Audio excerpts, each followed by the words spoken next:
Salut à toutes, salut à tous, bienvenue dans ce supplément de Tech Café. Si vous voulez l'essentiel de l'actu tech hebdomadaire, vous devez écouter l'épisode précédent du flux du podcast. On vous a parlé de la Google I.O. avec une composante intelligente artificielle très forte, d'une part parce que c'est la tendance de cette année et c'est la tendance de tous les épisodes de Tech Café, mais aussi parce que c'était une composante forte de la présentation de Google.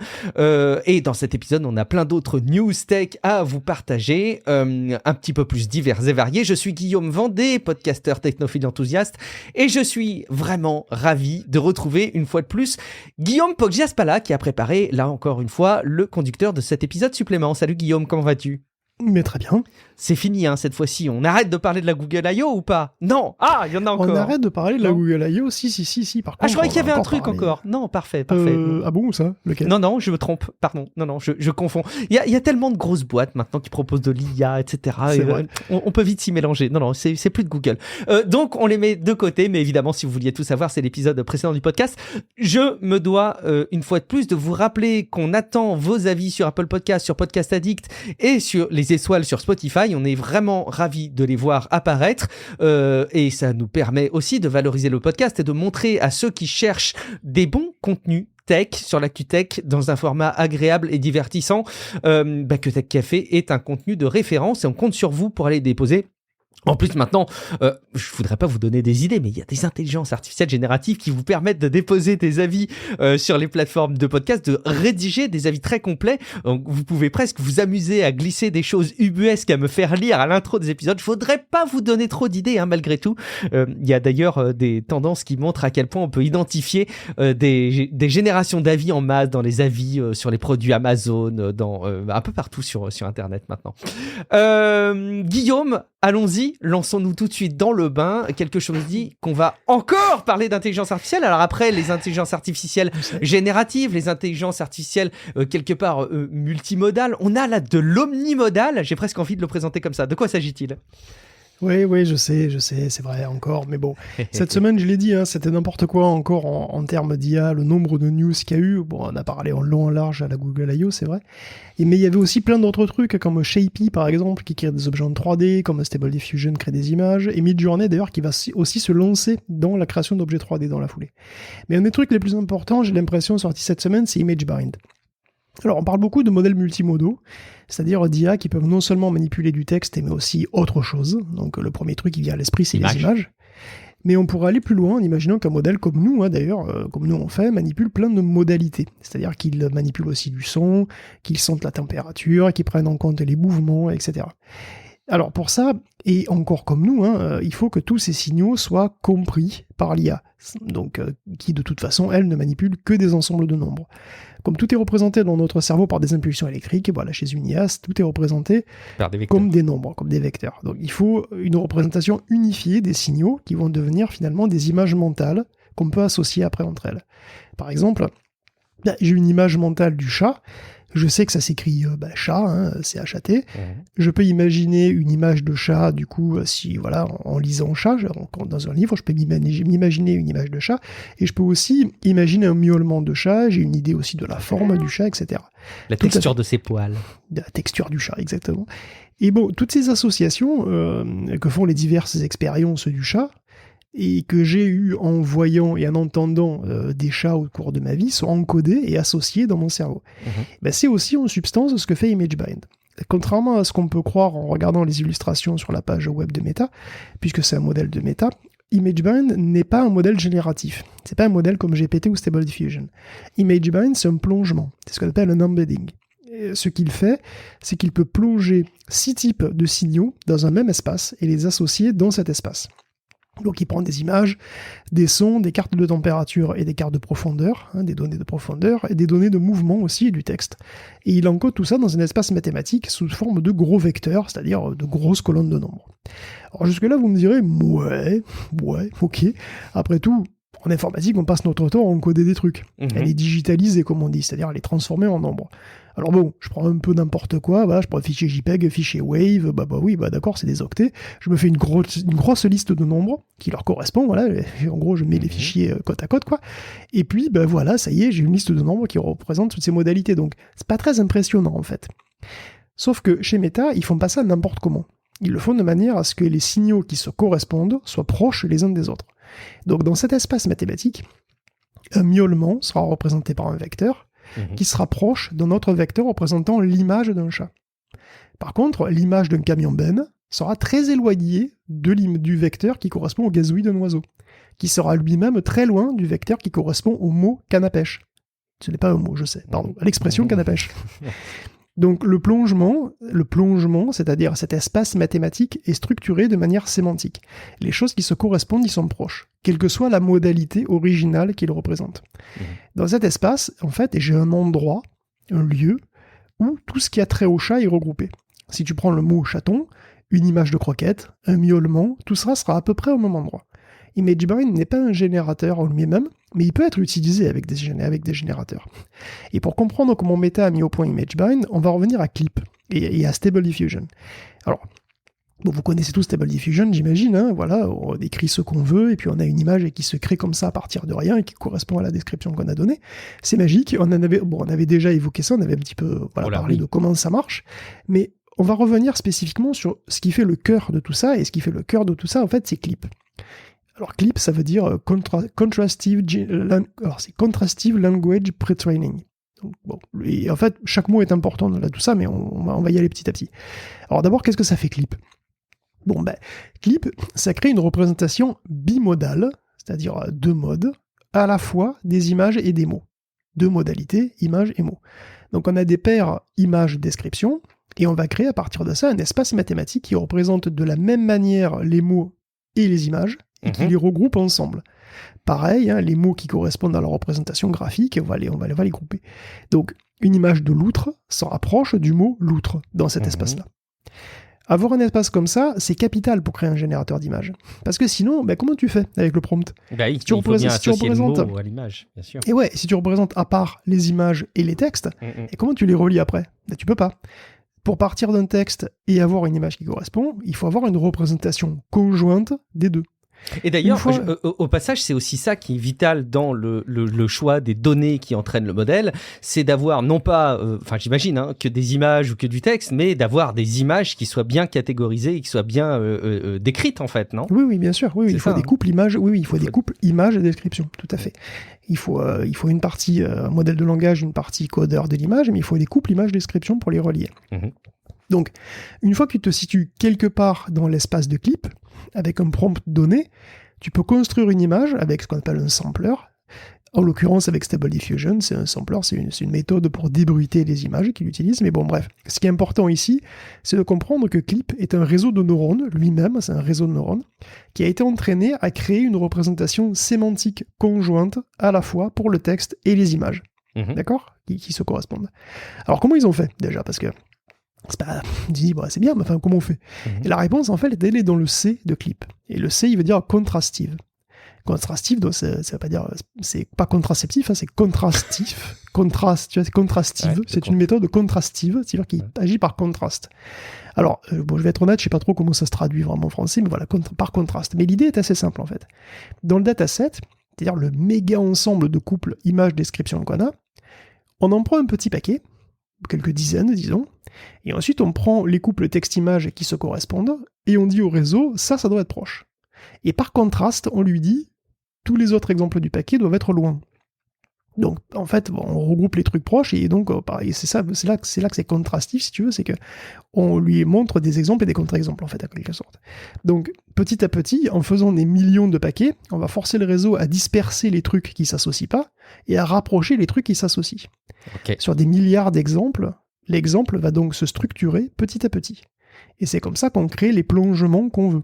Les plongements, ce qu'on appelle les plongements, en général, les embeddings, sont donc créés par des réseaux de neurones, par des IA en quelque sorte, et ensuite ces plongements servent à d'autres IA, d'autres réseaux de neurones, d'autres IA. Donc dans le dossier, on a parlé de GPT, qui utilise un plongement sémantique pour les mots. Et là, on vient d'évoquer Stable Diffusion, qui utilise le plongement clip, et voilà, c'est comme ça que ça marche. Alors revenons quand même à ImageBind. Donc comment ils ont fait chez Meta ? Ils ont pour créer donc un plongement unique pour 6 modalités. Comment ils ont fait pour rapprocher toutes les modalités, les associer, etc. Est-ce qu'ils ont associé et dissocié toutes les modalités 2 à 2, comme ils ont fait avec Clip, par exemple ? Ça fait beaucoup, ça fait très lourd, parce qu'il y a quand même 30 possibilités. Donc c'est vraiment lourd. Leur bonne idée, c'est qu'ils sont passés par un intermédiaire, et cet intermédiaire, c'est les images. En fait, ils ont juste associé à chaque modalité les images qui correspondaient. Et ils ont constaté que ça suffisait. Donc concrètement, ils ont forcé le réseau à rapprocher les images de l'outre des sons de l'outre, et ensuite, ils ont forcé le réseau à rapprocher les images de l'outre des textes de l'outre. Enfin, des textes sur les loutres. Et une fois que c'était fait, ils ont vérifié que les textes sur les loutres étaient proches des sons sur les loutres. Ok, tu vois ce que je veux donc dire la clé c'est l'image, ils associent les autres modalités à l'image et ensuite ils vérifient si les autres modalités entre elles sont proches en étant bien rapprochées des mêmes images, quoi. C'est ça, on utilise les images comme intermédiaire et ensuite les choses se rapprochent toutes seules. Pourquoi l'image et pas les mots d'ailleurs ? Je pose la question à la volée. Hein. Pourquoi est-ce qu'ils sont partis comme clé avec les images et pas ça ? Non. Alors, pour être honnête, il n'est pas exclu qu'on puisse utiliser une autre modalité intermédiaire. Mais je suppose aussi que la richesse en termes d'information une image vaut 1000 mots. Une image de l'outre est plus importante que celle dans les textes sur les loutres, si tu veux. Je pense qu'il y a aussi cet effet-là. Il y a beaucoup de choses, si tu veux. Tu vois. Il y a peut-être un ancrage qui est plus fort parce qu'il y a plus d'informations sans doute dans les images sur les loutres. Je sens que tu aimes les loutres en ce moment. Mais... Et j'adore les loutres. Mais c'est vrai en plus. Et donc ils se sont appuyés sur des choses qui existaient déjà aussi, hein, sur des encodeurs efficaces qui existaient déjà, donc des vision transformers pour les images par exemple. Et ils ont associé toutes les modalités aux images et ça suffit en fait pour associer toutes les modalités entre elles.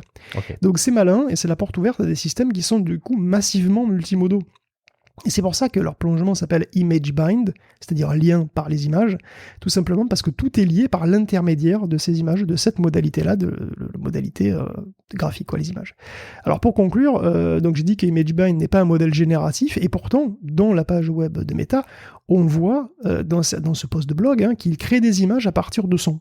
Ils le disent explicitement. Alors comment ils ont fait ? En fait, ils ont connecté à Image Bind une version de DALL-E. Et c'est là que la puissance incroyable de ce genre de système apparaît vraiment. Parce que qu'est-ce qu'il fait DALL-E ? Il part d'un texte et il fait une image exactement comme Stable Diffusion. Et comme on a vu, comme Stable Diffusion, ça veut dire qu'il encode un texte comme un vecteur et qu'il le plonge dans un espace d'où le réseau peut partir pour générer une image par diffusion. D'accord ? DALL-E part donc d'un espace, d'un embedding, qui plonge conjointement le texte et les images, ok ? Mais si on a un embedding qui plonge du son et des images, on va faire exactement pareil. On part de ce nouvel embedding. Et le lieu d'où on part, ça ne représente plus un texte, mais ça représente un son. Donc ImageBind s'occupe de faire la représentation de l'espace. Il plonge le son dans un espace, dans un certain lieu de l'espace. Tu vois c'est bon. Et après, donc dans cet embedding, DALL-E, il part de ce point-là, et après, il fait exactement la même chose. Il fait comme d'habitude. Tu vois, c'est la partie générative de DALL-E qui part de la représentation de l'espace de ImageBind, qui est construite par ImageBind. Et ensuite, on fait exactement comme d'habitude. Ouais, quelque part, c'est pas une intelligence artificielle générative, mais ça peut servir, je sais pas, l'analogie est peut-être à chier, mais ça peut servir de plan pour qu'une intelligence artificielle générative fasse une association sur la base de son travail habituel pour générer d'autres modalités de contenu. Oui, finalement. C'est-à-dire les plongements, en fait, sont utilisés tout le temps parce que les IA ont besoin de représentations qui leur sont propres, c'est-à-dire de représentations mathématiques qui leur sont propres. Et en fait, c'est souvent des IA qui créent ces autres représentations. C'est vrai aussi pour les textes, hein. C'est la même chose en fait. Hein. Quand on regroupe les mots sémantiquement, on le fait aussi en utilisant des réseaux qu'on entraîne pour ça. Donc on entraîne des réseaux pour donner des bonnes représentations, ensuite on entraîne sur ces bonnes représentations des IA pour faire d'autres tâches à partir de ces représentations-là, tu vois. On peut revenir sur les modalités qui sont concernées. Il y a les images, le texte, l'audio. Je vois les profondeurs, les cartes de chaleur, les IMU. De quoi s'agit-il sur ces différentes modalités ? Oui, c'est ça en fait. Effectivement, il y a plein de choses. Et donc du coup, effectivement, si tu utilises un fichier Wave qui contient un miaulement de chat, tu pourras avoir une image de chat. Et tu peux coupler ImageBind à d'autres IA. Donc c'est vrai que du coup, tu peux décrire du texte avec du texte et une image. Tu vois, tu peux tu peux décrire tu prends une image et tu peux la décrire avec du texte. C'est-à-dire, tu peux faire de la reconnaissance optique ou même de l'OCR gratos au passage. Tu vois, parce qu'effectivement, quand tu plonges l'image, en fait, elle est proche de certains textes et le texte dont elle est proche, c'est la description de l'image. Ouais. Tu vois. Et donc, tu peux aussi sonoriser une image. Donc, s'il y a un truc, donc un train va évoquer un son de train, une plage va évoquer un son de vague, etc. Et tu peux aussi associer plusieurs modalités. C'est comme c'est montré dans un exemple. Ça, c'est rigolo. Il y a une image de pigeon, et tu peux mettre le son d'un vélomoteur aussi. Et ça va générer une image d'un vélomoteur avec des pigeons qui s'envolent. Parce que c'est très rare d'avoir un pigeon qui fait un bruit de vélomoteur. Donc, il va savoir. Ouais. Et donc oui, effectivement, comme tu dis, il y a plein d'autres modalités. Alors par exemple, oui, il y a les images infrarouges qui correspondent, effectivement. Il y a des données inertielles, c'est-à-dire des données qui sont recueillies par des accéléromètres, des choses comme ça. Des données qu'on peut typiquement retrouver sur des casques de réalité augmentée ou des casques de réalité virtuelle, tu vois, et ce genre de trucs. Et donc, effectivement, ImageMind peut regrouper tout ça, et après, on peut en faire quelque chose. C'est une base, si tu veux, pour des choses futures, qui est vraiment extrêmement intéressante. Et d'ailleurs, le fait qu'il puisse se servir de données de mouvement est aussi super intéressant, parce que, comme un auditeur l'avait justement fait remarquer, ça ouvre la voie à des IA qui pourraient servir dans des contextes de réalité augmentée ou virtuelle pour justement générer des choses ou reconnaître des choses. Oui. C'est-à-dire reconnaître un certain ensemble de mouvements, etc., ou compléter un mouvement, etc., tu vois, ou corriger, par exemple, des problèmes au niveau des capteurs, etc. Donc c'est un modèle qui est vraiment super intéressant. Et cerise sur le gâteau, il est open source. Bravo, bien joué, Meta.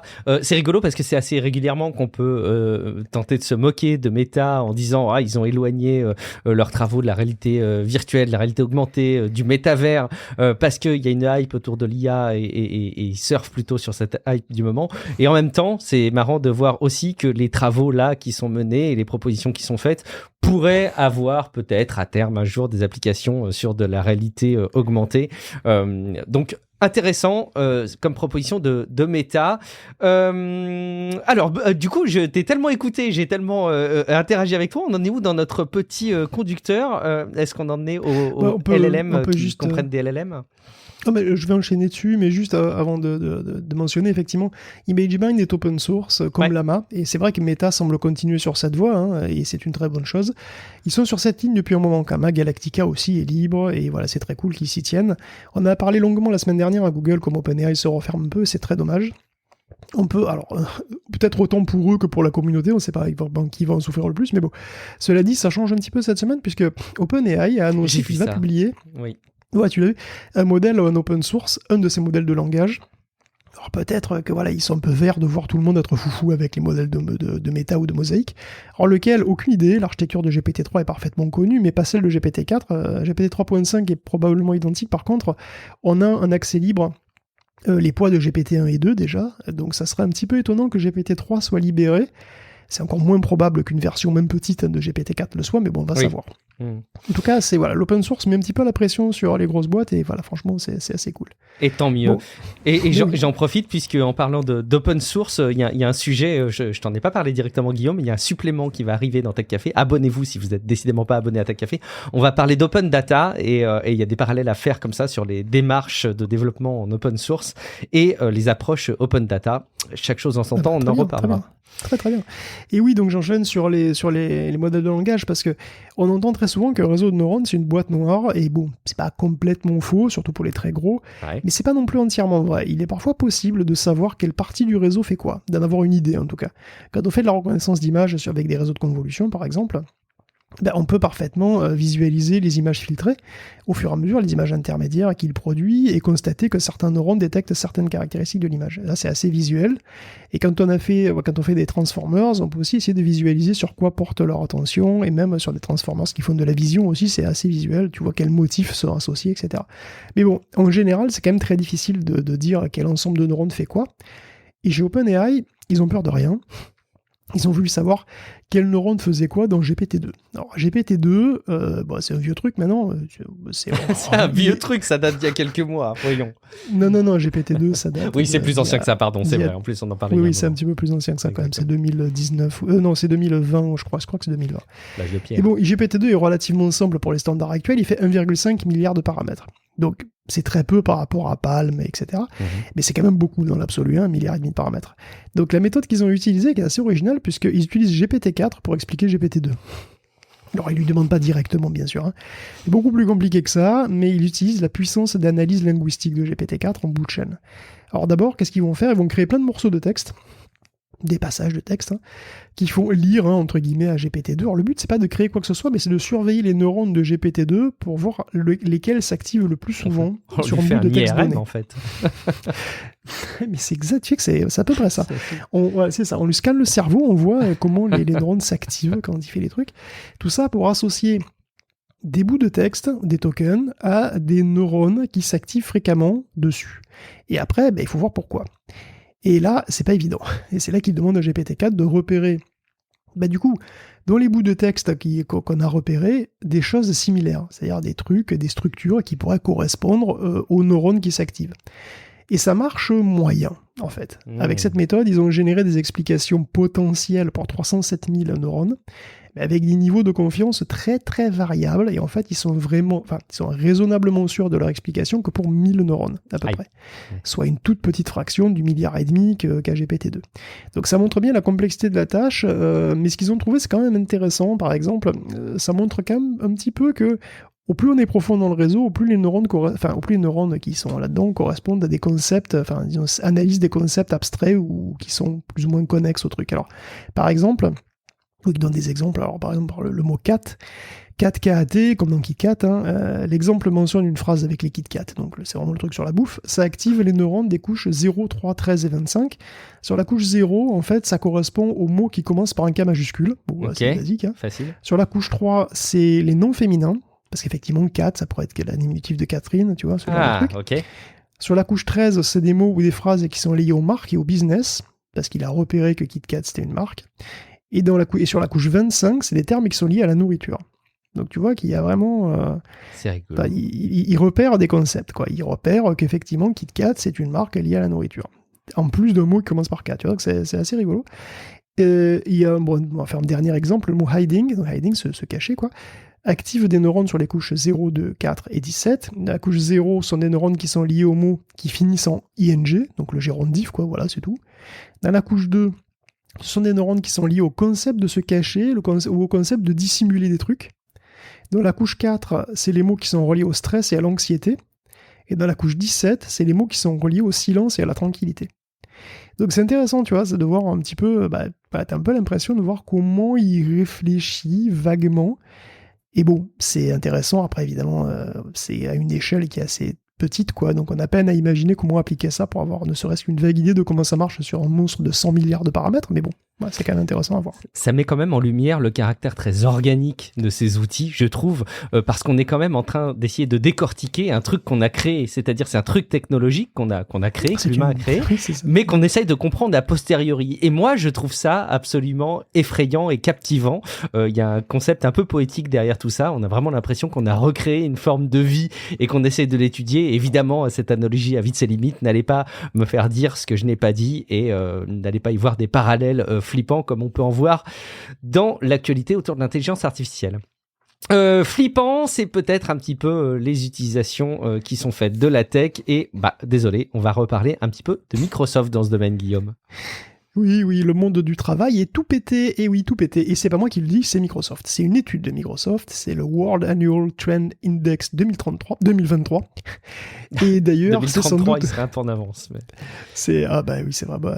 Enfin bon, en tous les cas, la conclusion de ce truc-là, c'est que, c'est tout pété, et c'est probablement un peu la faute à Microsoft quand même. Oups. Alors, mais c'est pas comme ça qu'il interprète son étude, on va dire. Voilà, lui, il interprète son étude comme un besoin criant de l'IA. Voilà, il faut plus d'IA au bureau. Alors, dans le détail, ça dit quoi ? Alors, dans le détail, on va prendre quelques chiffres. Des chiffres qui surprendront sans doute personne, puisque 78% des répondants disent ne pas avoir assez de temps pour se concentrer sans interruption au cours de leur journée de travail. Mmh. De même, en moyenne, les travailleurs passent 57% de leur journée à communiquer et seulement 43% à faire vraiment des trucs. Ouais. Et d'ailleurs, si on décortique, donc ils passent 23% de leur temps en meeting Teams, 19% en chat Teams, 15% sur leur email. Et du côté créatif, productif, il est divisé à 18% sur Excel, 10% sur Word, 7% sur OneNote et 8% sur PowerPoint. Du coup, je sais pas si ces 8% sont de ce côté ou de ce côté communication en fait, mais bon, ouais. Bref. Donc, les plus gros utilisateurs du mail passent 8,8 heures par semaine dessus, et les plus gros réunionneurs passent 7h30 par semaine en réu. Sachant que c'est combinable, donc il y a sûrement des gens qui passent plus de 2 jours par semaine à communiquer, on se demande pas pourquoi. Bon, la solution à tout ça, foutre la paix aux gens pour qu'ils puissent faire leur boulot, par exemple. Ouais. Non, bien sûr que non.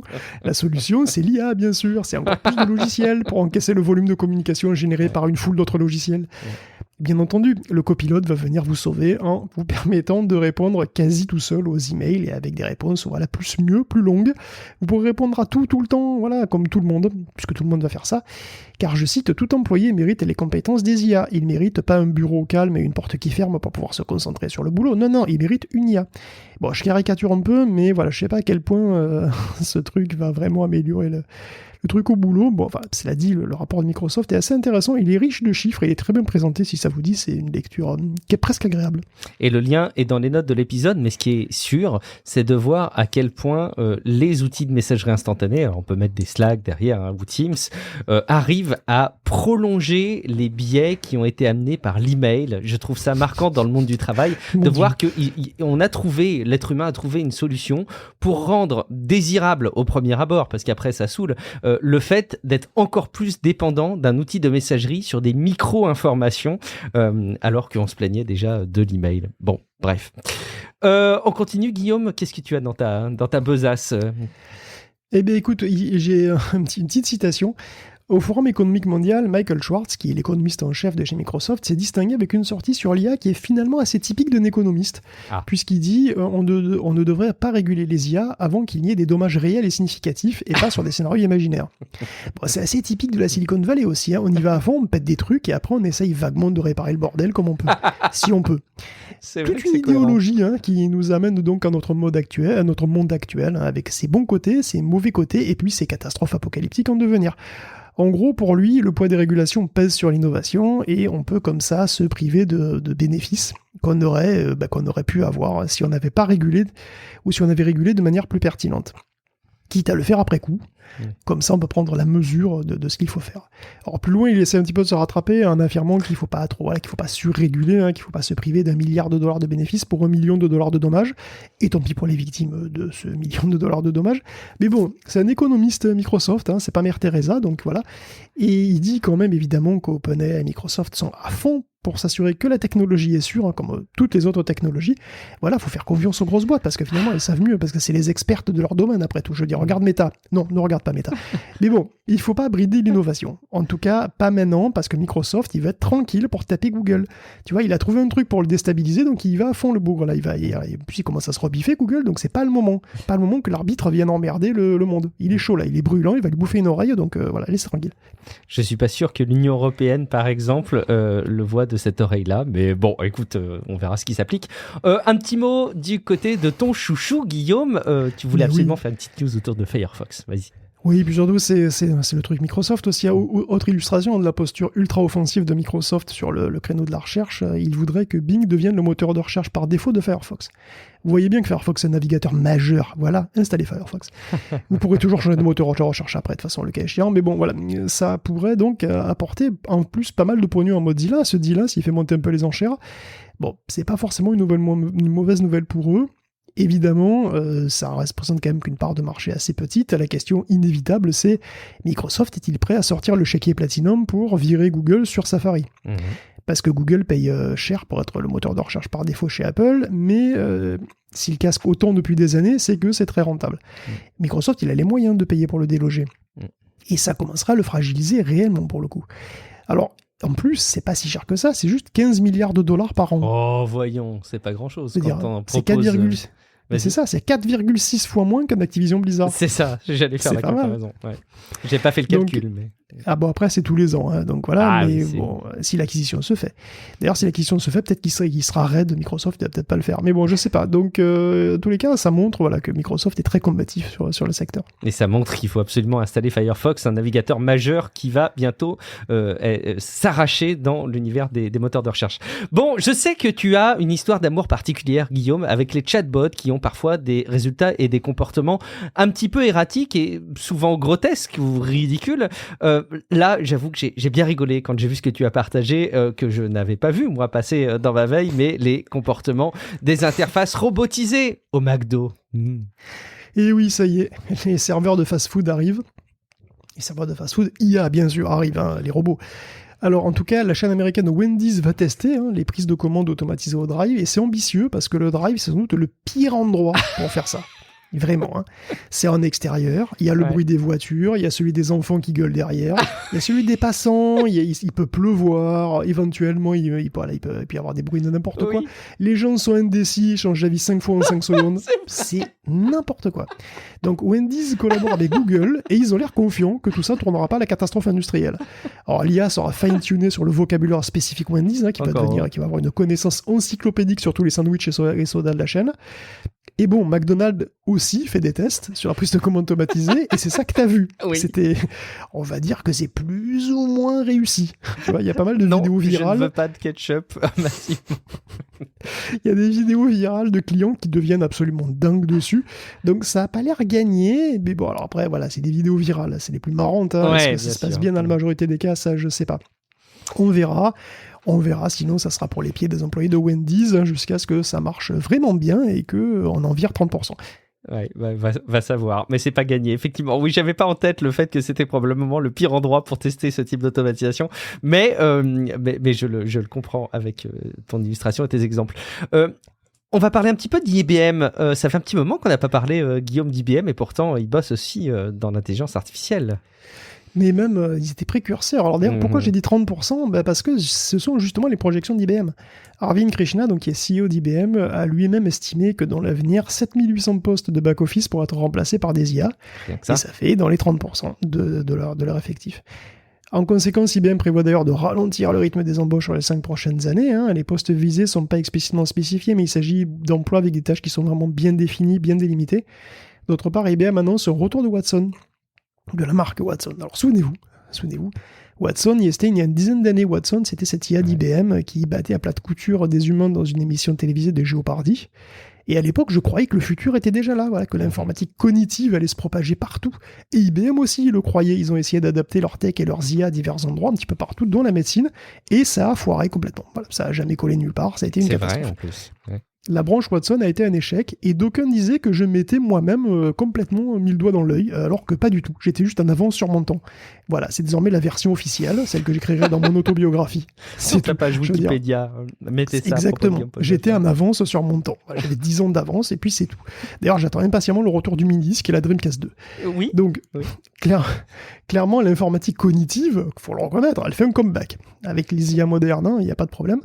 Et bon, IBM se met au goût du jour avec Watson X. Alors Watson X, c'est pas une version porno de Sherlock Holmes, il doit y en avoir des dizaines, t'inquiète pas. Cherche sur Pornhub, à mon avis, il n'y a pas de problème. Cherche Watson X. Mais non, Watson X, c'est une offre de service IA dans le cloud très analogue à ce qu'NVIDIA propose lui-même, des modèles clés en main, à personnaliser selon ses goûts, et évidemment le matos derrière pour le faire. Pour un prix pas du tout modique, mais bon voilà. Et tout le monde propose désormais ce genre de service à base de GPU NVIDIA ou autre, de TPU ou autre chose. Donc il y a NVIDIA, il y a IBM, il y a aussi Google, Azure, Amazon aussi, qui a d'ailleurs ses propres puces IA. Tout le monde propose des IA dans le cloud, et IBM va profiter d'ailleurs de son propre matos pour développer ses propres systèmes qui lui permettront de virer ses propres employés à hauteur de 30%. Et la boucle est bouclée. Excellent. La boucle est bouclée. On va parler un petit peu, Guillaume, de Clearview. C'est cet outil de reconnaissance faciale qui s'appuie sur des données collectées assez massivement sur Internet. C'est un véritable aspirateur d'images, de photos et de textes qui a peut-être d'ailleurs un avenir peut-être un peu compliqué devant lui parce qu'il va falloir maintenant composer avec les images qui sont générées par les intelligences artificielles. Je ne doute pas qu'ils ont prévu le coup et qu'ils ont un petit peu d'avance, mais c'est une entreprise pour le moins sulfureuse parce que cette pratique, elle n'est pas forcément complètement RGPD et ils sont condamnés. Alors Guillaume, ils ont été même, je crois, multi-condamnés. Ça y est, on va pouvoir enfin espérer qu'ils vont payer des grosses amendes qui vont leur faire voir les choses autrement à Clearview désormais ? Eh ben non, parce que chez Clearview, ils ont une devise, et cette devise, c'est OSEF. Voilà. Clearview, c'est le Dyson des photos de profil, voilà, ils ont été poursuivis aux US pour ça, ils ont été condamnés par la CNIL ici même, dans notre beau royaume de France, et évidemment, avec la couche RGPD en plus, veillez forcément à aspirer le web entier pour associer des noms et des visages pour ensuite revendre le service de reconnaissance faciale, voilà, le tout sans rien demander à personne, ça passe assez mal. Mais Clearview s'en fout. Condamné à 20 millions d'euros d'amende en 2022, il a juste rien entendu. Voilà. Le 13 avril dernier, la CNIL lui a imposé une pénalité de 2,5 millions et rien. Voilà. C'est rien du tout. Ils s'en battent les reins complètement. C'est même impressionnant. Clearview est confortablement installé aux États-Unis et il fait une sorte de doigt d'honneur silencieux à peu près tout le monde. Et dans un rare communiqué, ils indiquent qu'ils n'ont ni clients ni sociétaires en France. Donc, gros bisous et gros fuck you. Clearview a pas de race, c'est pas nouveau. Il va falloir que la CNIL saisisse la justice américaine pour espérer peut-être lui faire lever un sourcil, mais je sais même pas. Enfin, il faut des moyens pour faire ça. Je sais même pas si elle va aller jusque-là. Enfin, c'est terrible. On leur donne, on leur donne bien du courage. Dans cette démarche, en plus, quand le juridique se mêle à l'international, c'est pas gagné. Je disais que Clearview aurait peut-être du mal à l'avenir pour arriver à digérer les images générées par intelligence artificielle. Tu voulais te repencher à nouveau un petit peu, Guillaume, sur les deepfakes. Bah oui, quand ils sont apparus, on pensait que les deepfakes allaient rapidement se propager partout et foutre le boxon sur tout Internet. C'est pas encore arrivé, mais c'est en cours. Un petit peu de patience. Parce que chez Kaspersky, ils sont allés voir un petit peu l'état du marché sur le dark web. Parce qu'il y a un marché, vraiment, des gens qui cherchent des prestations de deepfake et des talents, qui le monnaient, ce talent, qui monnaient donc ces prestats pour quelques dollars ou quelques bitcoins. Alors pour quelques dollars, beaucoup de dollars, parce que pour de la vidéo, les prix varient entre 300 et 20 000 dollars la minute, selon la qualité. Alors les plus chers sont d'un réalisme total, par contre, les visages sont photoréalistes, en HD, ça exprime des émotions, enfin, c'est parfait. Un exemple, c'est Vitalik Buterin, par exemple, le fondateur d'Ethereum, qui est disponible en version synthétique, en moins de 2 semaines, si tu veux, tu peux avoir une vidéo de lui qui dit absolument tout ce que tu veux, et qui est indiscernable d'une authentique, si tu y mets le prix. Donc Buterin n'est pas la seule célébrité à se retrouver malgré elle en train de faire la promotion d'une arnaque crypto quelconque.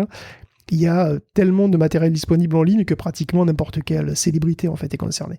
Le coup classique, c'est un mec connu comme Elon Musk qui fait la promotion d'un site qui fait par exemple une opération spéciale pendant un temps limité. Si tu déposes ton de crypto sur tel site, il te double ton dépôt. C'est pas gentil ça. Bon, il y a pas que le domaine des cryptos, il y a aussi le porno en deepfake, bien sûr, qui peut servir à faire du chantage ou du harcèlement. Et bien sûr, il y a la désinformation, elle est à la portée de n'importe qui, puisqu'il y a désormais un marché de prestataires. Et les lignes commencent déjà à se brouiller. Il y a une vidéo du président Ali Bongo au Gabon qui était malade et qui a été pris pour un deepfake dès 2020. Mais en ce moment même, je ne sais pas si tu as vu, il y a les deepfakes qui s'invitent dans la campagne présidentielle turque. Puisqu'il y a une vidéo de Erdogan. Alors déjà, il y a une vidéo de Erdogan qui parle parfaitement anglais, qui a fait un peu les gros titres comme ça, mais c'est surtout la vidéo porno de Kemal Kılıçdaroğlu, qui est pas évident, opposant donc à Erdogan, qui est marquante. Donc le mec qui est un papy quand même, il apparaît dans une sextape, et cette sextape est apparemment fausse, et ça a été imputé aux Russes. Alors le deepfake a réussi à pousser quand même Kemal à se retirer de l'élection. Alors lui il dit que c'est faux, c'est probablement faux, après, évidemment c'est compliqué, je l'ai pas vu, malheureusement, non, heureusement je l'ai pas vu, mais disons que je peux pas vraiment juger. En tout cas, le fait qu'il soit parti accuse les Russes, c'est exploité contre lui par Erdogan, qui dit que c'est des magouilles, etc. Alors bien sûr, ça a des répercussions importantes tout ça, stratégiques, parce que la Turquie c'est quand même un obstacle à l'entrée de la Suède dans l'OTAN. Elle continue à acheter du gaz russe, elle n'est pas super zélée pour empêcher la contrebande sur son sol, tu vois, entre la Russie et le reste du monde. On avait parlé ici même de contrebande de puces, d'ailleurs, qui transite probablement par là. Donc de là à penser qu'effectivement la Russie a bien un intérêt à ce qu'Erdogan reste, et que ça vaut bien un petit deepfake porno, il y a un petit pas que je franchirais pas du tout, bien entendu. En tout cas, les deepfakes commencent à avoir des effets vraiment sur le monde réel, quoi, et c'est vraiment que le début. Et oui, une mise en application hyper concrète des deepfakes avec les dérives sur la société, comme on pouvait le dessiner, mais là c'est des exemples très concrets qu'on voit défiler sous nos yeux. On parlait aussi des exemples de multitudes de contenus générés par intelligence artificielle qui allaient peut-être polluer le web. Je le mentionnais là tout à l'heure avec les images et puis dans l'épisode hebdomadaire sur des faux avis et pourquoi pas des fausses descriptions de tout et n'importe quoi en fait. Et c'est assez facile de les identifier, Guillaume. Oui, petite news en passant, on avait parlé de la possibilité de repérer les textes générés par IA en cherchant les messages d'erreur. Déjà, en anglais, on avait parlé de ça, mais c'est comme ça qu'on a découvert des dizaines de sites qui utilisent ChatGPT pour leur contenu, mais ça existe aussi en français. Et ça a été repéré, par exemple, dans des annonces immobilières. Alors c'est pas dur, hein, à la fin du texte, voilà, qui décrit une magnifique demeure de charme de 6 pièces et 134 mètres carrés, t'as l'expression « Regenerate Response ». Ça fait un petit peu tâche, et ça fait surtout partie des choix que tu as sur ChatGPT pour écrire une réponse qui te convient pas. Et sur Twitter, Rodé Coton s'est amusé à faire donc tout un fil comme ça, et voilà, pour en recenser plein, il y aurait 2640 occurrences sur le web français de cette expression « Regenerate Response ». Donc 2640 occurrences de textes générés par ChatGPT de manière quasi certaine, et donc probablement 50 fois plus qui passent sous le radar. Oui. Et voilà, et on en trouve partout, sur le site Superprof, sur le site de Soch, par exemple. On en trouve sur Pôle emploi, dans des mentions légales de Hi-Fi Labs, dans Paru Vendu, pour une maison à vendre, dans des fiches produits sur Amazon, sur Auchan, dans des témoignages clients sur un site d'assurance, et même dans un article scientifique dans le journal Toxins. Donc voilà, ça commence fort. Ouais, on va en voir de plus en plus et c'est effectivement la partie émergée de l'iceberg, donc on peut se douter qu'il y en a beaucoup qu'on ne voit pas forcément passer dans notre radar. On continue, Guillaume, avec Neurofren. Tu me fais rire. Ouais, Neurofren. Bon, elle est nulle, je sais. Non, elle est bien, c'est validé. En tout cas, la start-up Neuro, donc, qui fait des petites camionnettes comme ça de livraison, licencie elle aussi pas mal et stoppe la production de véhicules, elle se concentre sur la R&D. Donc les conditions économiques restent compliquées, hein, et d'ailleurs même pour les autres acteurs de la voiture autonome, il faut se serrer un petit peu la ceinture. Parce que pour les voitures autonomes, ça pond des téraoctets de données par jour, et ça coûte un bras à stocker, hein, tous ces trucs. Alors par an, les Waymo, les Cruise mettent des millions rien que pour le stockage de leurs données dans les différents clouds. Et c'est probablement, on parle de pétaoctets, de dizaines de pétaoctets. Et là, il faut faire un petit peu de ménage en ce moment. Heureusement, avec les modèles qui s'affinent quand même, certaines données deviennent moins pertinentes, tu vois, des données sur des conditions météo qui sont bien maîtrisées. Bon, on va les virer parce qu'on n'en a plus trop besoin, en tout cas en grande partie. Et dans les premiers temps, Waymo pouvait générer et stocker 1 téraoctet de l'heure. Et en plus, comme à l'époque ils étaient assez petits, ils faisaient pas vraiment gaffe, donc ils stockaient absolument tout. Mais ça a beaucoup changé. Donc, mais ça reste quand même des gros volumes. Too Simple, par exemple, qui est une autre boîte du secteur, a déjà 50 pétaoctets de données de stockage. Wow. Et elle les transfère en stockage froid pour que ça lui coûte un peu moins cher, en grande partie, mais voilà, ça doit quand même coûter un maximum, donc elle doit faire vraiment très attention à ses comptes. Donc, et bon, en plus, quand tu vas vers le déploiement, du coup, tu as besoin de moins de données, a priori, mais évidemment, le déploiement, forcément, ça veut dire, et c'est quand même un gros enjeu, parce que ça veut dire qu'il y aura des flottes de véhicules beaucoup plus importantes, et donc encore plus de données. Et en plus, quand tu es déployé, voilà, c'est plus un truc de R&D, hein, tu dois faire du fric, et donc les coûts deviennent un enjeu majeur. Donc il va falloir vérifier ça assez fort. Je lutte contre un retour de fourmis là pendant qu'on enregistre l'épisode alors que je pensais les avoir éradiqués. Écoutez l'épisode hebdo en intro pour comprendre de quoi je parle, et on va clôturer du coup, Guillaume, cette rubrique intelligence artificielle. Elles me font peur à force. J'ai l'impression qu'il y a des fourmis qui me regardent là. J'ai très peur. Pardon. Probablement.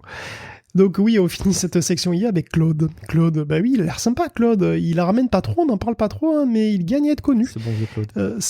Claude, c'est le GPT d'Anthropic. Alors, c'est pas facile d'exister à côté de la rockstar d'OpenAI, hein, et de Bard. Oui, quand même. Mais Claude, il est pas mauvais, hein. Il a des valeurs, c'est un gros lecteur, donc c'est un mec sympa, sans aucun doute.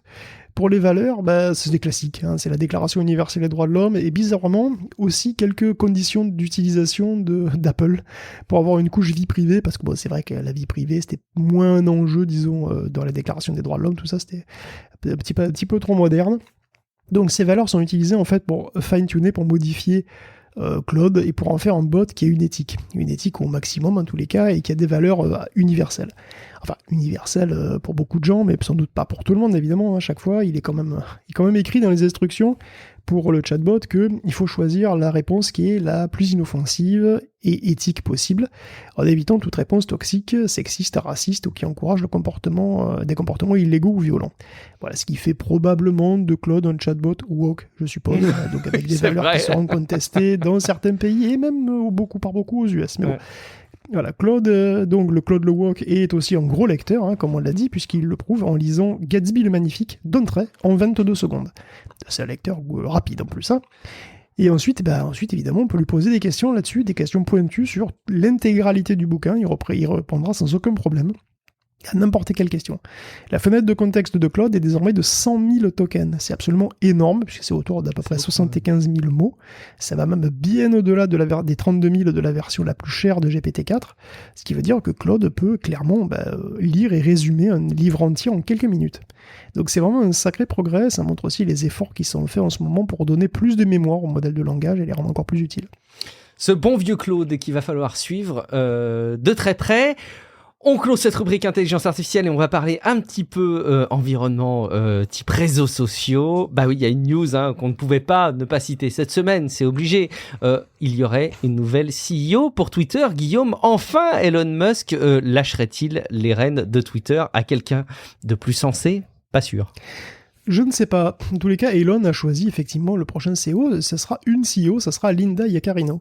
Elle a été responsable de la pub chez NBC Universal, qui est un conglomérat média absolument monstrueux qui regroupe des dizaines de marques, de Universal Pictures en passant par DreamWorks, Sci-Fi, Illumination, NBC bien sûr, mais aussi CNBC, Peacock, le Weather Channel, j'en passe. Enfin bon, c'est monstrueux, c'est énorme.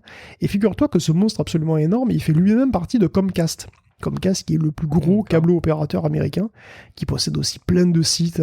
Comcast d'ailleurs via NBC a d'ailleurs des parts dans Vox Media, qui est la maison mère de The Verge et Polygon. Voilà. Donc voilà, enfin bref, aucun souci de concentration, tout ça, tout va bien, pas grave. Comcast est probablement d'ailleurs une des boîtes les plus détestées aux États-Unis, mais bon. Donc, responsable de la pub chez NBC Universal, c'est quand même un gros poste. Et donc, on voit immédiatement pourquoi Twitter, qui est complètement mort de faim, pourrait bénéficier de son expertise à Linda Yaccarino, et aussi de son carnet d'adresses. Parce que Linda, elle a fait des deals monstrueux avec Apple, Snapchat, YouTube, des deals qui ont généré, pendant les années où elle était là-bas, dans les 100 milliards de dollars au total, quoi. Et puis, ça doit aider que Linda, elle aime bien Musk. Voilà, elle le trouve sexy, je sais pas. En tout cas, elle a dit qu'elle admirait son combat pour la liberté d'expression, tout ça, elle est plutôt positive. Et donc, une responsable de pub qui signe des contrats Nike et qui admire Elon Musk, bah écoute, ça sent pas franchement la passionnariat communiste, et pourtant, il y a quand même sur Twitter des gens pour avoir peur que, sous son ministère, la plateforme redevienne comme avant. C'est-à-dire insupportablement gauchiste, bien entendu. Tu vois. La raison en est qu'elle a participé au Forum économique mondial, qui est, comme chacun le sait, un repère de trotskistes. Heureusement, Tucker Carlson arrive, je vu ça aussi sur Twitter. Oui. Lui aussi, il dit qu'il a réussi à se faire virer de chez Fox News, Tucker quand même. Alors, c'est pas pour ses propos délirants sur à peu près tout, en fait, mais c'est peut-être pour ses comportements misogynes et inappropriés, ou plus simplement parce qu'il a mal parlé des dirigeants de la chaîne, durant le procès en diffamation avec Dominion. Bon, enfin, en tout cas, Tucker s'est fait virer, et donc il a pris son badge bleu, et il va lancer une émission sur Twitter, sur la plateforme. Incroyable. Alors, ça manquait quand même, et bon, enfin, en tout cas, voilà, il va falloir qu'il fasse plein de pubs, étant donné qu'il doit s'asseoir sur 25 millions de dollars de clause de non-concurrence avec Fox pour cette émission, mais bon, voilà, c'est pas comme si les procès entre lui et la chaîne étaient terminés, enfin, c'est complètement le bordel, mais enfin, voilà, écoute... Effectivement, Twitter espère bien que Linda va ramener des gros annonceurs sur Twitter qui vont rapporter du gros pognon. Eh ben, je sais pas si on lui souhaite. J'allais te dire on lui souhaite, mais en fait, je sais pas. Les travailleurs du sexe et le badge Twitter Blue, Guillaume. Comment ça se fait que je me suis planté dans l'ordre de mes... Parce que là, clairement, j'arrivais pas à faire... Mais bon, c'est Twitter. Tu t'es planté sur quoi ? Oui. Quoi ? Non, il n'y a pas de problème. Oui, sur Twitter, effectivement, il y a des utilisateurs qui sont plutôt contents des changements que Musk a initiés et du badge bleu. Et oui, c'est les travailleurs du sexe et les travailleuses du sexe, effectivement. Pour eux, la pilule bleue à $8 fait bien gonfler leur audience.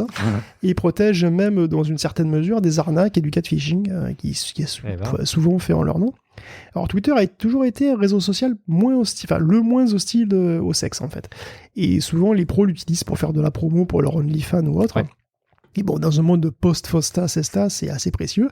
Et donc, le badge bleu, ça leur assure plus de visibilité, ça leur permet d'avoir un espace où poster plein de vidéos sans limite et plus de liens dans leur biographie. Et puis bon, on va pas se mentir. Si tu payes sur Twitter, Twitter, il va te garder. Il est mort de faim comme il est. Si tu payes, tu es précieux pour lui. Donc, il va pas te virer ou te bloquer pour un oui ou pour un non. Il va te laisser assez tranquille. Et ça, c'est vraiment sympa pour le secteur, quoi. Et encore une fois, pour les pros, la vérification fonctionne ça fonctionne ça fonctionne vraiment en fait. C'est-à-dire que les usurpations d'identité sont moins courantes parce que si tu veux usurper l'identité d'une star du porno pour faire du catfishing, il faut que tu payes un badge bleu, tu vois, et du coup ça fait une friction supplémentaire. Parce qu'en fait, pratiquement tous les pros ont leur badge. Et donc, c'est inattendu, mais dans l'ensemble, les travailleurs du sexe et les travailleuses du sexe sont contents du changement. Et comme c'est pas demain la veille que ça va revenir comme avant, ils sont assez tranquilles. Bon, écoute, tant mieux pour eux. Je vois pas en quoi la souscription du badge bleu les protège d'une manière ou d'une autre sur Twitter. Mieux. De protège de quoi? De l'usurpation d'identité ouais. Parce qu'il faut parce qu'il faut payer un badge bleu. Alors, ça reste possible. C'est pas très cher, quoi. Mais ça introduit une friction supplémentaire. Ouais, ok, comme quoi ça peut-être ça peut aller dans le bon sens, à savoir. On continue avec les sujets sulfureux un peu olé olé avec Reddit, Guillaume. Et oui, Imgur va virer 90% de son contenu, t'as pas pu rater ça. Enfin, j'exagère sans doute en disant 90%, mais bon, comme il va virer le contenu sexuel et le contenu anonyme, ça va faire vraiment beaucoup de contenu. Et c'est aussi par la même occasion un coup dur pour la mémoire d'Internet, tout ça, parce que Imgur, c'est un site de hosting d'images depuis, je sais pas, plus de 10 ans, peut-être même 20 ans d'ailleurs, qui est énormément utilisé sur Reddit, par exemple. Et bon, si Imgur fait une purge, il y a des millions de posts qui vont mourir instantanément. Et donc la mémocalypse va arriver, quoi. Alors Imgur a poussé ça a poussé d'ailleurs, cette mémocalypse a poussé des volontaires à archiver tout le contenu possible avant la fin, quoi. C'est le 15 mai, la fin. Et bon, ça représente au bas mot un petit milliard d'images quand même à reprendre. Ça en fait de la donnée. Et le pire de tout, c'est qu'ils y sont probablement arrivés ou pas loin. Parce que le 14 mai, ou un truc comme ça, ils en avaient déjà aspiré 760 millions, quand même. Donc, ils ont bossé dur. Mais bon, le souci, c'est qu'il n'y a pas que le porno, il y a aussi les images donc, des utilisateurs anonymes, donc ceux qui n'ont pas de compte, et on ne sait pas, du coup, avec précision, qui va partir, tu vois. Et donc, bon, voilà. En tout cas, devant la détresse des internautes, Reddit accepte désormais l'upload d'images coquines. Et en fait, c'était déjà possible sur mobile, mais bon, maintenant ça devient aussi sur desktop. Et donc la transition va être rude, mais voilà, apparemment Reddit va prendre une certaine relève à Imgur, en tout cas pour le cul, qui est une partie non négligeable d'Internet, qui va du coup être sauvée, donc alléluia. Tant mieux. On a eu une grosse actu ce week-end autour de ByteDance et de TikTok avec un ancien responsable qui dénoncerait a priori des pratiques assez problématiques, Guillaume. Ça a été intenté par l'ancien chef de l'ingénierie qui s'appelle Yintao Yu. Alors, en gros, lui dit qu'il a été licencié à tort. Et donc, il a été licencié à tort parce qu'il s'est opposé à des pratiques qu'il trouverait répréhensibles chez l'entreprise, quoi, TikTok et ByteDance, en fait, en particulier, il y avait du vol, il affirme que, c'est lui qui le dit, il y a eu du vol de contenu, et en plus, il dit que ByteDance agit comme un outil de propagande utile pour le Parti communiste chinois, je cite. Et en plus, en tout cas, il confirme que des employés basés en Chine pouvaient accéder aux données des utilisateurs américains. Et donc, il y avait apparemment une unité spéciale de membres du Parti communiste chinois dans les bureaux de ByteDance. Au début de TikTok, il y a du contenu sur Snapchat, des vidéos et tout ça vraiment populaires qui ont été tout simplement copiées sur TikTok. Voilà, donc du vol de contenu. Il y a eu aussi, toujours d'après ce qu'il dit, des chiffres d'engagement et d'utilisateurs, du nombre d'utilisateurs qui ont été artificiellement gonflés. Donc c'est quand même, on va dire que c'est... même si ça reflète ce qui se faisait sur TikTok il y a 5 ans, parce qu'en fait, ça fait 5 ans qu'il a été viré, donc ce qui se faisait sur Douyin et TikTok il y a 5 ans, c'est quand même, c'est pas très glorieux, et c'est pas ça qui va arranger les affaires de TikTok aux États-Unis. Ça, c'est clair et c'est net. Donc, à voir comment ça va tourner, mais bon, voilà, c'est vraiment... Stokely Yu a quitté l'entreprise en 2018, voilà, c'est ça. Donc du coup, ça représente peut-être même plus le TikTok moderne, mais c'est quand même un gros problème d'image de marque. Ouais, c'est difficile de gommer cette image, même si elle est ancienne, surtout compte tenu du terrain fertile à ce sujet concernant TikTok aux États-Unis et partout dans le monde. Un dernier mot, Guillaume, au sujet de YouTube. Et oui, c'est la catastrophe, c'est-à-dire que YouTube va lancer, il a lancé même une expérimentation qui consiste tout simplement à te dire que non, les bloqueurs de publicité, c'est pas sport. Donc soit tu vires ton bloqueur de publicité, soit t'as pas accès à YouTube. Et bon, il y a quand même beaucoup de gens qui utilisent des bloqueurs de publicité parce que, on va pas se mentir, il y a quand même beaucoup de pubs sur YouTube. Et si tu veux pas les avoir, il faut payer pour YouTube Premium. Et oui, de la vie générale, il y a vraiment beaucoup de pubs sur YouTube. C'est-à-dire, au début, ça allait, mais là, c'est devenu n'importe quoi, les pubs sur YouTube. Et donc, oui, forcément, il y a une escalade. Plus il y a de pubs sur YouTube, plus il y a de gens qui utilisent des adblockers.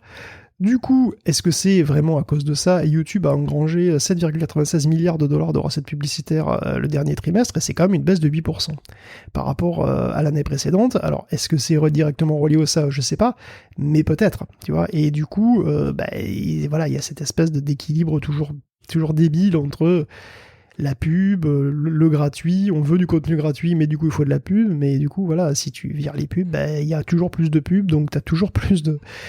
Bon, voilà, c'est le problème, c'est le problème infernal et éternel un petit peu d'Internet, quoi, et qui arrive sur YouTube parce que, s'ils bloquent la pub, s'ils bloquent les bloqueurs de pub, ça va faire comme beaucoup d'autres sites qui le font déjà depuis très longtemps, donc on peut aussi se poser la question de savoir pourquoi ils l'ont pas fait avant, d'ailleurs, mais clairement, ça va être extrêmement impopulaire, parce que c'est vrai que, ils sont quand même très gourmands en tout cas, il y a vraiment beaucoup de pubs sur YouTube, c'est très difficile. Je fais partie des personnes qui se ruinent à payer un abonnement à YouTube Premium maintenant. Je sais pas si c'est une bonne idée parce que c'est le meilleur moyen de passer beaucoup de temps à consulter beaucoup de vidéos qui sont pas forcément beaucoup de gains de temps. Mais enfin bon, il y a pas mal de contenu hyper intéressant aussi sur YouTube, faut peut-être le souligner. L'autre jour, j'ai lancé sur la télé du salon qui est une télé connectée sur laquelle il y a YouTube le concert de Muse qui a eu lieu à Rome, je sais plus en quelle année, je voulais montrer ça à mes enfants. Et la pub est apparue. Mais la pub est apparue genre après chaque chanson ou pendant chaque chanson. C'est terrible. Invivable. Puis c'est non skippable, c'est devenu insupportable. Alors il y en a qui sont skippables au bout de quelques secondes, il y en a qui sont pas skippables. C'est infernal, c'est invivable. Et une fois que tu as payé l'abonnement, je pense que ça doit être pour le coup très très compliqué de s'en passer. Je pense que j'ai mis le doigt dans un engrenage absolument horrible que je regrette déjà, mais dont je ne peux plus me détacher. C'est terrible. Merci beaucoup Guillaume pour cette revue complète de l'actu tech qui complète l'épisode hebdomadaire où on a parlé de la Google I.O. Donc si vous voulez l'incontournable de l'actu tech de cette semaine, il faut écouter l'épisode précédent, mais on est ravis d'avoir pu vous accompagner aussi pour cet épisode. Si vous avez passé un bon moment, si vous avez eu le sentiment d'être informé tout en étant dans un environnement un peu divertissant et pas trop cadré comme ça peut l'être sur les médias traditionnels comme la télé et la radio, je compte sur vous d'une part pour le faire savoir sur les plateformes de podcast comme Apple Podcast, Podcast Addict ou en déposant quelques étoiles sur Spotify ou évidemment en faisant connaître Tech Café à votre entourage. C'est probablement le meilleur moyen de gagner en audience. C'est aussi de nous baser sur la force de recommandation que vous pouvez avoir auprès de vos collègues, de vos amis ou de votre famille. Donc si jamais vous avez des discussions pendant le repas dominical autour de l'intelligence artificielle, si jamais pendant ce pont vous voyez des amis et que vous parlez des innovations tech, je pense que le moment sera parfaitement bien choisi pour recommander d'écouter Tech Café. Vous pouvez même leur montrer qu'on peut installer l'application qui permet d'écouter les podcasts sur le smartphone. Guidez-les parce que parfois on ne sait pas comment découvrir les podcasts au début, c'est pas toujours évident.